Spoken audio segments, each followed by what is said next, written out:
کہ تقدیر کے جو عام عقیدے میں ہم تقدیر کہتے ہیں اس کے دو پہلو ہیں۔ ایک پہلو ہے ما اصاب علی الانسان، جو کچھ انسان پر آتا ہے مصیبت، جیسے ابھی آیت میں نے پڑھی ما اصاب من مصیبت فی الارض ولا فی انفسکم۔ ہم ہر وقت زد میں ہیں، کوئی تکلیف آ گئی، کوئی مصیبت آ گئی، کوئی بیماری آ گئی، کوئی حادثہ ہو گیا، کوئی بچہ فوت ہو گیا، کوئی عزیز جو ہے وہ فوت ہو گیا، یہ ہر وقت حوادث ہے۔ تو جو بھی کچھ پیش آتا ہے وہ علم خداوندی میں ہمیشہ سے تھا۔ یہی وجہ ہے کہ ایک اور حدیث ہے ابن الدیلمی سے، لمبی حدیث ہے وہ، لیکن اس کے اندر جو آخری ٹکڑا ہے وَتَعْلَمَ، یعنی انسان کے نجات کے لیے لازم ہے کہ یہ بات بھی تم جان لو انما اصابک لم یکن لیخطئک وانما اخطأک لم یکن لیصیبک وَلَوْ مِتَّ عَلَىٰ غَيْرِ هَذَا، اگر تم اس کے سوا کسی صورت پر ہوگے تو جہنم میں داخل ہو جاؤ گے، لَدَخَلْتَ النَّارَ۔ یہ جان لو کہ جو چیز تم پر آئی وہ آنی ہی آنی تھی۔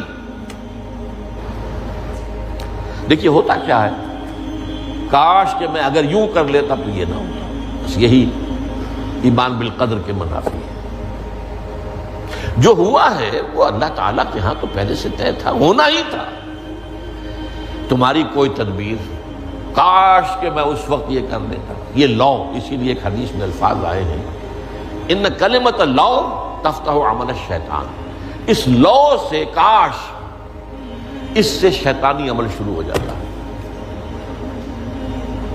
کاش کہ یہ ہو جاتا، کاش میں یہ نہ کرتا، کاش کہ ہو جاتا، تو یہ نہیں۔ تعلم انما اصابک لم یکن لیخطئک، تو جان لے اس بات کو کہ جو چیز تم پر آئی ہے وہ ہرگز ٹلنے والی نہیں تھی۔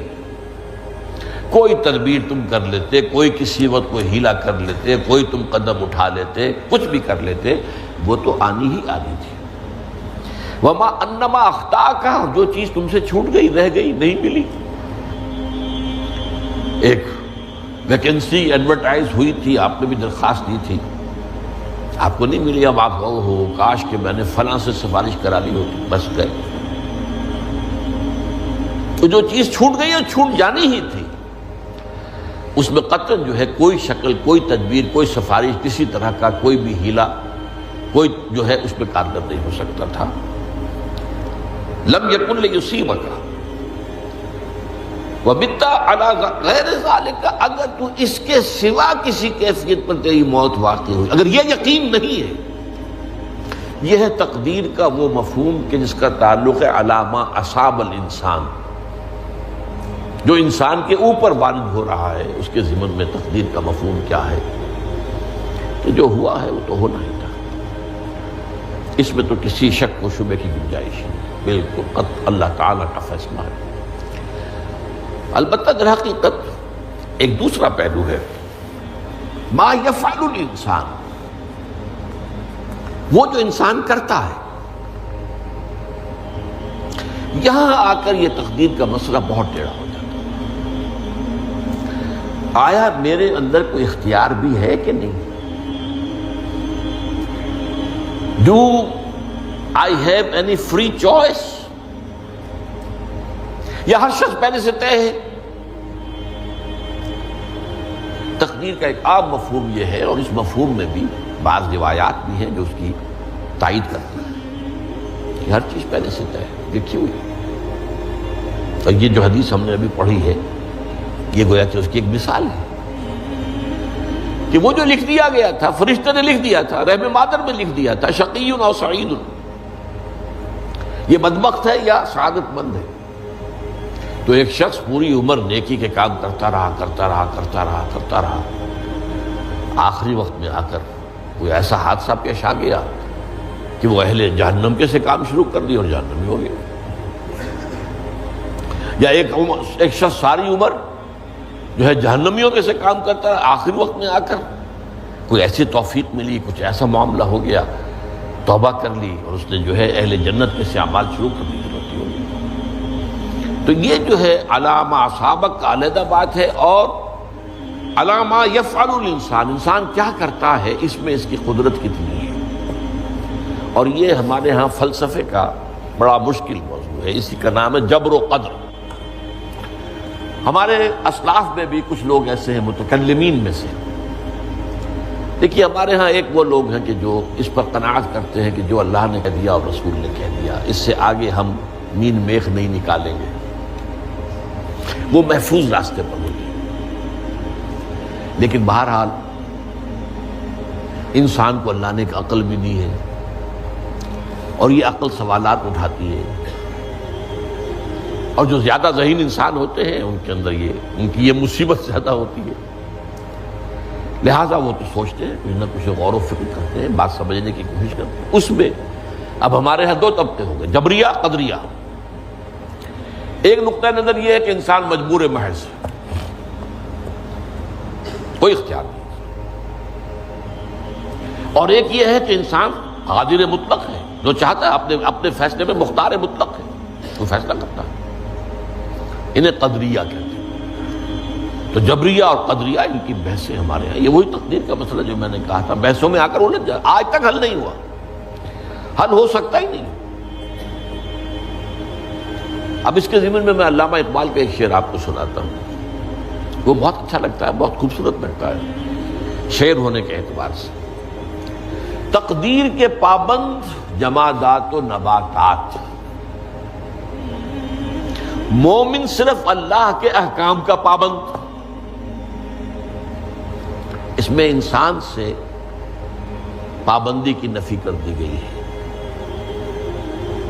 وہ صرف پابند ہے اللہ کے احکام کا۔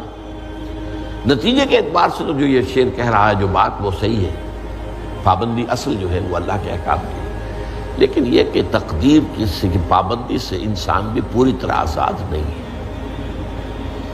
یہ سمجھ لینا کہ یہ جمادات و نباتات ہی کا معاملہ، یہ غلط ہے، یہ مبالغہ ہے۔ ظاہر بات ہے کہ شاعر جو ہے، شاعر مبالغے سے بچ نہیں سکتا، چاہے وہ علامہ اقبال ہی ہو، کوئی بھی ہو۔ تو اسی لیے سورہ شعراء کے اندر جو عام شعراء کی جو صفات بیان ہوئی ہیں وہ آپ کے ذہن میں آ گئی ہوگی۔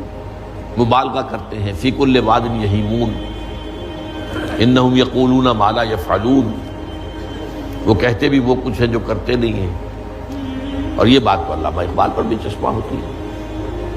بہرحال یہ شعر ذرا پھر نوٹ کیجئے، تقدیر کے پابند جمادات و نباتات،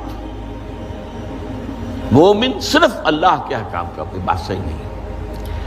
انسان بہت سے اعتبارات سے مجبور ہے۔ سب سے پہلے جو ہے انسان کے اندر ایک تقدیر نوعی ہے، نوع انسان۔ چھوٹی سی چڑیا اڑتی پھرتی ہے، انسان نہیں اڑ سکتا۔ آپ نے ٹھیک ہے مشین ایجاد کر دی، جہاز ایجاد کر لیا، آپ دوڑ رہے ہیں 500 آدمی اور سینکڑوں من سامان لے کر جو ہے وہ جا رہا ہے، 747 ہو یا 757 ہو، یہ کر لیا ٹھیک ہے، خود نہیں اڑ سکتے۔ اب کیا کریں گے آپ؟ یہ تقدیر نوعی ہے، سپیشیز، ہر سپیشیز کے لیے اللہ نے ایک اندازہ مقرر کر دیا ہے، اس اندازے ہی میں رہے گا، اس سے باہر نہیں جا سکتا۔ پھر ایک تقدیر شخصی ہے۔ اب دیکھیے تقدیر شخصی کیا ہے؟ بعض اوصاف و صفات ہمیں وراثتاً ملتے ہیں، we have no choice۔ پہلے بھی یہ بات مانی جاتی تھی، آج جو ہے ذرا سائنٹیفک انداز میں ہم کہتے ہیں جینز میں چلا آ رہا ہے، وہ جینز کو کوئی بدل سکتا ہے؟ جو جینز بھی آپ کو ملے اپنے والدین کی طرف سے، وہ آپ کی شخصیت کا ظاہر بات ہے کہ فیصلہ کن طرز پر اس کو ڈھال دیتے ہیں۔ جینز ہے، پابندی ہے۔ نمبر 2 یہ کہ خاص طور پر جو گھر کا ابتدائی ماحول ہوتا ہے، ماں کی گود اور ابتدائی گہوارہ گھر کا، اس کے جو اثرات مرتسم ہو جاتے ہیں شخصیت کے اوپر، وہ بھی بڑے مستقل ہوتے ہیں، پختہ ہوتے ہیں۔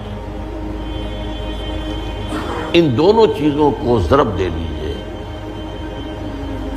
Hereditary factors multiplied by environmental factors, اس سے مل کر ایک شے تیار ہوتی ہے جس کو قرآن کہتا ہے شاکلہ. قل کل یعمل علی شاکلتہ فربکم اعلم بمن هو اہدی سبیلا. سورہ بنی اسرائیل. شاکلہ کسے کہتے ہیں؟ شاکلہ شکل دینے والی شے. آپ کو لوہا ڈھالنا ہے، کوئی خاص پرزہ بنانا ہے، اس کا پہلے سانچہ بناتے ہیں. لوہے کو پگھلا کے اس میں ڈالیں گے تو جیسا سانچہ ہوگا ویسا ہی لوہا جو ہے وہ شکل اختیار کرے، اسے شاکلہ کہتے ہیں. یہ شاکلہ جو ہے ہر انسان کا، اس سے باہر انسان نہیں جا سکتا. اس کے اندر اندر سٹرگل ہوگی، اس کے اندر اس کی جد و جہد ہوگی. لیکن اس کا یہ مطلب نہیں ہے کہ اس کا کوئی فری چوائس ہے. فری چوائس ہے، لیکن وہ فری چوائس انہی حدود کے اندر کام کرے گا، اس سے باہر نہیں. اس بات کو مختلف احادیث میں حضور نے بہت خوبصورتی سے بیان کیا. ایک حدیث بڑی اہم ہے، بڑی اہم ہے. الناس کالمعادن، انسانوں کی مثال بھی معدنیات کیسی ہے. اب سونے کی معدنیات میں سے سونے کی جو اور ہے، اب پتہ نہیں اردو میں مجھے معلوم نہیں اور کا ترجمہ کیا کرتے ہیں عام طور پر، لیکن جانتے ہیں اور وہ کچی دھات جس سے کو صاف کر دیتے ہیں تو پھر وہ دھات جو ہے خالص شکل میں سامنے آ جاتی ہے. سونے کی اور سے سونا بنے گا، چاندی کی اور سے چاندی بنے گی، سونا تو نہیں بن سکتا. جتنا چاہے صاف کر لیں، وہ اور تو مستقل. الناس کالمعادن خیارکم فی الجاہلیت خیارکم فی الاسلام. جو تم میں جاہلیت کے دور میں، پری اسلامک دور میں جو بہترین تھے، وہی اسلام میں آ کر بہترین ہوئے. وہ اور سونے کی تھی، وہ صاف ہو گئی ہے، اور سونا جو ہے وہ نکھر کر خالص سونا بن کر آ گیا ہے. اسلام نے صاف کر دیا. وہ چاندی کی اور تھی، اسلام نے اس کو صاف کر دیا ہے، وہ نکھر کر چمکتا ہوا جو ہے وہ چاندی بن گئی. لیکن یہ کہ اذا فقہوا، البتہ پھر اس میں ایک اضافہ کیا حضور نے، جبکہ ان کے اندر دین کا فہم داخل ہو جائے تو یہ کہ جو بہترین پہلے تھے وہی بہترین اب ہوں گے. اسلام لانے سے پہلے بھی بہترین ابو بکر تھے، اسلام لانے کے بعد بھی بہترین ابو بکر.